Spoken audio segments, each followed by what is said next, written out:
जागो जागो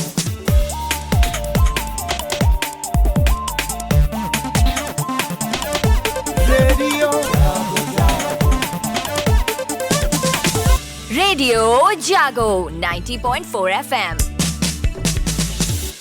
अंतर्राष्ट्रीय वृद्धजन दिवस, इसको मनाने की मुख्य उद्देश्य ये है कि वैसे तो हम लोग अपने वृद्धजनों का सम्मान हर दिन हमको करना चाहिए और उनका हर दिन सम्मान होगा तभी हमारे परिवार में, हमारे जीवन में खुशहाली आती है, ऐसा हमारा मानना है।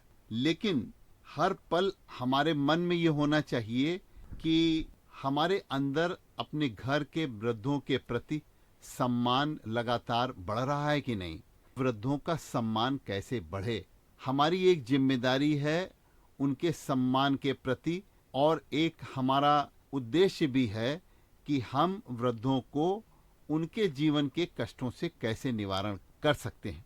तो आइए हम इस विषय पर चर्चा करने के लिए अंतर्राष्ट्रीय वृद्ध दिवस के अवसर पर हमारे साथ में यहाँ सार्वजनिक शिक्षोन्नयन संस्थान अल्लीपुल में वयो श्रेष्ठम मंदिरम नाम से वृद्धों की सेवा का एक बहुत बड़ा केंद्र हरदोई में चल रहा है, और उसके निदेशक डॉक्टर विपिन त्रिवेदी जी हमारे साथ में हैं। हमारे साथ में हैं कुछ वो बच्चे जिनसे हम बात करेंगे कि आने वाली पीढ़ी अपने घर में वृद्धों के सम्मान के प्रति कितनी जिम्मेदारी महसूस करती है। उसके लिए हमारे साथ हैं बीएड के छात्र अनमोल सिंह जी, फागुनी अग्नोत्री, एक और छात्रा अंकिता पांडे जी और रुचि सिंह जी। आप सभी का रेडियो जागो 90.4 एफएम में हम स्वागत करते हैं। विश्व में बुजुर्गों के प्रति दुर्व्यवहार की और अन्याय की जो घटनाएं हो रही हैं, उनको रोकने के लिए और लोगों में जागरूकता फैलाने के लिए यह निर्णय लिया गया 1990 में कि प्रति वर्ष 1 अक्टूबर इस काम के लिए समर्पित रहे, और अंतर्राष्ट्रीय वृद्धजन दिवस के रूप में ये जो 1 अक्टूबर मनाया जाता है, इसको हर बार एक नई अलग अलग थीम के साथ मनाया जाता है। आज सबसे बड़ी चिंता ये है कि बुजुर्गों का लगातार उनके परिवार में सम्मान और उपेक्षा का जो वातावरण आज हो रहा है, उसके प्रति एक बहुत बड़ी पूरे समाज में चिंता है। और ये चिंतन इसलिए यहाँ आवश्यक है क्योंकि हमारे साथ में वयो श्रेष्ठम मंदिरम शिक्षोन्नयन संस्थान के डॉक्टर विपिन त्रिवेदी जी जो निदेशक हैं, वो यहाँ बैठे हुए हैं, और विपिन जी बता रहे हैं कि आखिर इनके वहाँ जो वृद्धजन आते हैं उनकी समाज में उपेक्षा का वातावरण उन्होंने किस तरीके का झेला हुआ होता है, तभी वो आपके वहाँ वृद्धजन आते हैं। सार्वजनिक शिक्षोन्नयन संस्थान परिवार में वयोश्रेष्ठ मंदिरम का संचालन किया जा रहा है। इस आश्रम में आने वाले बुजुर्ग प्रायः 3 प्रकार के होते हैं। पहले बुजुर्ग वो होते हैं जिनका इस संसार में अब कोई नहीं है, पूरी तरीके से आश्रयहीन और निराश्रित हैं। ऐसे बुजुर्गों को हमारे संस्था के कार्यकर्ता सर्वे के माध्यम से चिन्हित करते हैं और उनको अपने आश्रम में पारिवारिक वातावरण में लाते हैं। दूसरे बुजुर्ग वो हैं जिनके परिवार में बेटियां थीं या बहुत कम सदस्य थे। ईश्वरीय विधान के कारण अब उनके परिवार में कोई नहीं है और वो इस अवस्था में हैं कि अपने भोजन का निर्माण भी स्वयं नहीं कर सकते, अपनी देख रेख नहीं कर सकते। तो ऐसे बुजुर्गों को भी समाज के सहयोग से, शासन प्रशासन के सहयोग से और संस्था के कार्यकर्ताओं द्वारा आश्रम तक लाया जाता है और उनको एक परिवार दिया जाता है। आप एक ये चला रहे हैं आश्रम, जनरल एक आइडिया दीजिए कि कितने प्रतिशत ऐसे वृद्धजन वहाँ आते हैं जिनको अपने परिवार में उपेक्षा का वातावरण झेलना पड़ता है। आजकल की भौतिकवाद युग को देखते हुए, लोगों की मनोदशा को देखते हुए और आश्रम के अनुभव के आधार पर मैं कह सकता हूँ कि लगभग 30% आश्रम में रहने वाले या आने वाले बुजुर्ग ऐसे होते हैं जो पारिवारिक उपेक्षा के कारण, पारिवारिक कलह के कारण, पारिवारिक वैमनस्यता के कारण उस आश्रम में आ रहे हैं। तो आज हमारा उद्देश्य यही है, देखिए कि ये जो प्रतिशत है इसको हम कम कैसे करें, यानी कि वृद्धावस्था को सुखी कैसे बनाएं, क्योंकि ये जो उपेक्षा का वातावरण आज समाज में वृद्धों के प्रति है, जागरूकता फैला करके कम करा जा सकता है। जागरूकता क्या फैलानी है, ये बात जानने के लिए हम देखिए बात कर रहे हैं। यहाँ हमारे साथ में है अनमोल सिंह जी। अनमोल सिंह, बताइए आपके घर में कोई बुजुर्ग है? जी सर, मेरे दादा दादी और नाना नानी सब लोग हैं। तो आप बताइए, आप अपने दादा दादी और नाना नानी से आप कैसा व्यवहार करते हो, वो आपसे कैसी अपेक्षा रखते हैं? सर सबसे पहले तो मैं ये कहना चाहूँगा कि सर सबसे दुख की बात यह है कि आज हम लोग इस टॉपिक पे बात भी कर रहे हैं। सर जैसा हमारा समाज है और हमारी संस्कृति है, इसमें सर बुजुर्गों को ईश्वर और भगवान का दर्जा दिया गया है एक परिवार में। सर सबसे ऊपर जो लेवल होता है उस पर बुजुर्गों को रखा जाता है। लेकिन सर आज के टाइम में अगर हम देखें तो जो एल्डर पीपल हैं हमारी फैमिली में, सर उनको एक बोझ की तरह ज़्यादा हम लोग ट्रीट करते हैं। इन जनरल अगर मैं कहूँ तो सर एक एसेट के बजाय उन्हें एक लायबिलिटी की तरह से हम लोग ज़्यादा देखते हैं। सर इसमें अगर हम अपने ही परिवार से, अपने ही आस पड़ोस से देखना शुरू करें तो सर कई ऐसे बूढ़े बुजुर्ग दिख जाते हैं जो घर के बाहर पड़े रहते हैं, जो उनके बेटे या बहू हैं या बच्चे भी हैं, छोटे बच्चे, वो भी सर उनका तिरस्कार करते हैं जिस सम्मान के सर वो हकदार हैं। देखिए, आपसे जब कोई आपके घर के दादा दादी, नाना नानी अपेक्षा रखते हैं, कुछ मांगते हैं, ये हमारे लिए ले आओ बाजार से जाकर, उस समय आपके अंदर भाव कैसे आते हैं, हम वो जानना चाहते हैं। सर अपना मैं पर्सनल एक्सपीरियंस बताऊं तो सर कभी कभी मतलब किसी कारणों से मैं बिज़ी होता हूं या कुछ होता हूं तो मैं अपने छोटे भाई बहन से कह देता हूं, पर कोशिश मैं करता हूं सर जितनी ज़्यादा सेवा मैं उनकी कर पाऊं, क्योंकि सर हमने अपने उसमें पढ़ा भी है ग्रंथों में कि सर बुजुर्गों की सेवा ही परम सेवा है। बहुत अच्छी सर एक उम्र के बाद हम भी बुजुर्ग होंगे, बहुत अच्छी और हम भी लोगों से यही अपेक्षा करेंगे कि हमारी भी वो सेवा करें। तो सर अगर अभी हम उनका तिरस्कार करेंगे तो हम अपनी सेवा की अपेक्षा किसी से नहीं रख सकते हैं। बहुत अच्छी बात। यानी आज आप नई पीढ़ी के वो सशक्त हस्ताक्षर हैं जो इस बात को महसूस करके बुजुर्गों की सेवा कर रहे हैं कि हम भी बुजुर्ग बनेंगे। बस यही भावना बहुत बड़ी है, यही भावना जिम्मेदारी कहलाती है। और इस जिम्मेदारी की भावना को, प्रेम की भावना को कैसे समाज में आगे बढ़ाना है, ये बात हम लोगों को सोचनी है।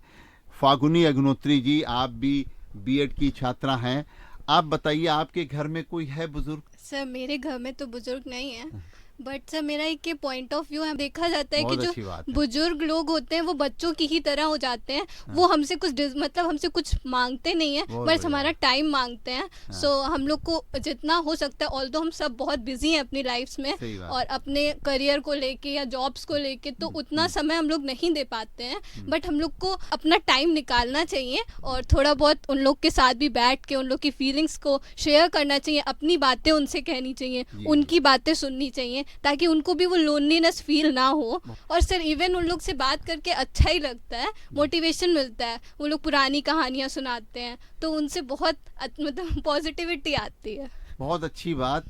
फागुनी ने कई पॉइंट जो हैं यहाँ पर ऐसे उठाए हैं जिनको आज नई पीढ़ी को जानना जरूरी है।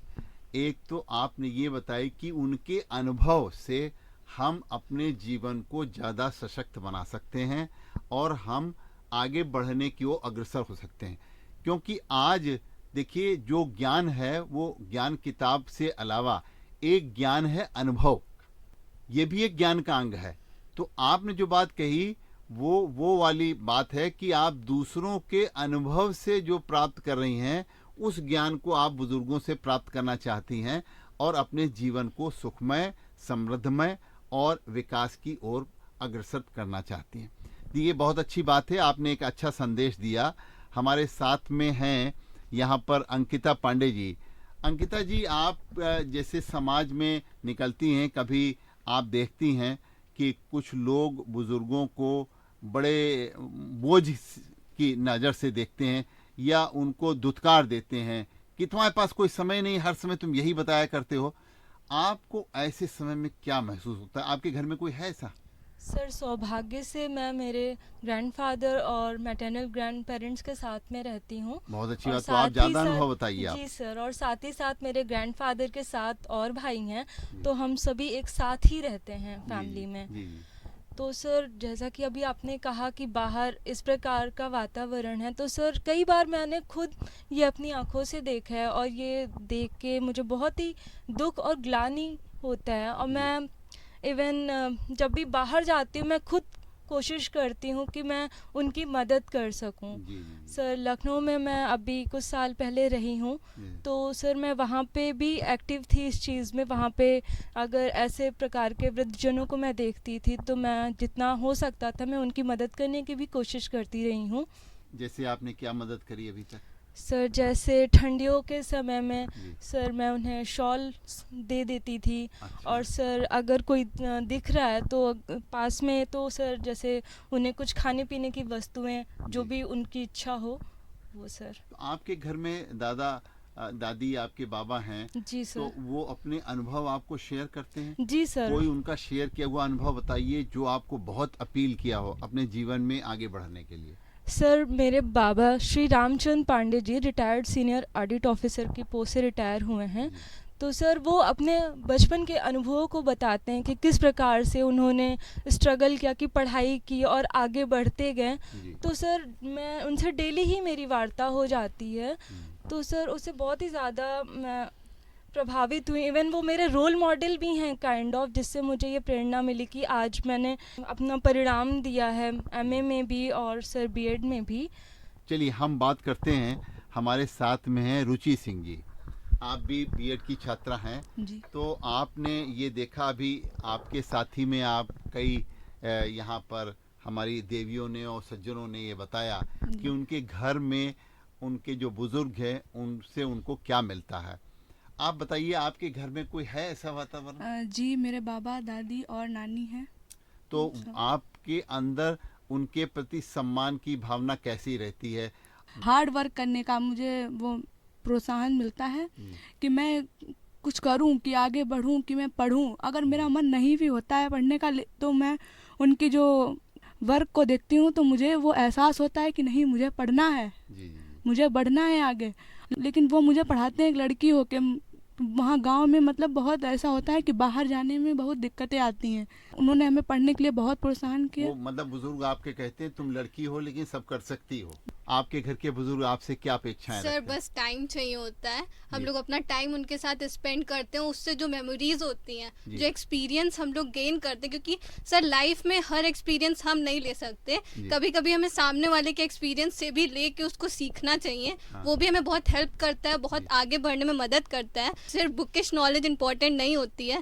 लाइफ में आगे बढ़ने के लिए सबकी हेल्प की ज़रूरत होती है और सबके सपोर्ट की ज़रूरत होती है। और अगर कोई बड़े आपके साथ होते हैं, आपको वो आशीर्वाद ही देते हैं, सो वो हम लोग को आगे बढ़ने में हेल्प करते हैं। सही, बहुत बढ़िया बात। सब लोगों ने मिल करके ये बताया कि बुजुर्ग हमारे लिए ईश्वर का अवतार होते हैं, जिनके आशीर्वाद से हमारा पालन पोषण होता है। हम लोग जैसा आप कह रही थी कि हमारे पास समय कम रहता है, तो उस समयाभाव में ये हमेशा हमारे लिए संभव न हो, लेकिन इस एक दिन हम उनके प्रति जितना समर्पित रहेंगे, जैसा आप सब लोगों ने कहा कि हम उनको समय देंगे, उतना ही हम उनसे प्राप्त करेंगे, उनके अनुभव से प्राप्त करेंगे, उनकी श्रद्धा से प्राप्त करेंगे। क्योंकि जैसा कि हमारे अभी वयो श्रेष्ठम मंदिरम हमारे जो सार्वजनिक शिक्षोन्नयन संस्थान के अलीपुर के निदेशक हैं विपिन त्रिवेदी जी बता रहे थे कि इन्होंने बहुत से बुजुर्गों को जो अलग अलग परिस्थितियों से इनके वहाँ आए हैं उनको ये सहारा देने का काम करते हैं। तो हम कहते हैं आज समाज में एक जागरूकता बने, और वो जागरूकता इस बात के लिए बने कि हमारा जीवन अगर हमारा सुखी है, अगर हमारा परिवार सुखी है, तो वो तभी सुखी हो सकता है जब हमारे वृद्धजन सुखी होंगे। और हमारे जो बुजुर्ग लोग हैं, दादा हैं, बाबा हैं, नानी हैं, नाना हैं, बहुत छोटी छोटी उनकी हमसे अपेक्षाएं हैं, बहुत बड़ी अपेक्षाएं नहीं। एक बहुत अच्छी अपेक्षा जो है फागुनी ने कही कि वो चाहते हैं आप उनके साथ कुछ देर बैठ करके समय गुजारें, कुछ देर बैठ करके उनके अनुभव सुने, कुछ देर बैठ करके अपनी रोज की बीती उनको बताएं और फिर उनसे उस पर राय लें। तो ये आज बुजुर्गों के प्रति हमारी जिम्मेदारी इतनी बढ़ गई है, इससे हमारा समाज में सम्मान बढ़ेगा अगर हम अपने बुजुर्गों का सम्मान बढ़ाएंगे। क्योंकि आने वाले समाज में हम सब, यानी कि आप युवा हैं, तो आने वाले दिन आप भी यही बुजुर्ग होंगे, और जो जैसा आज समाज को देगा वही समाज से अपने आने वाले समय में पाएगा। आप सब लोगों ने इस चर्चा में हमारे साथ भाग लिया, बहुत बहुत धन्यवाद।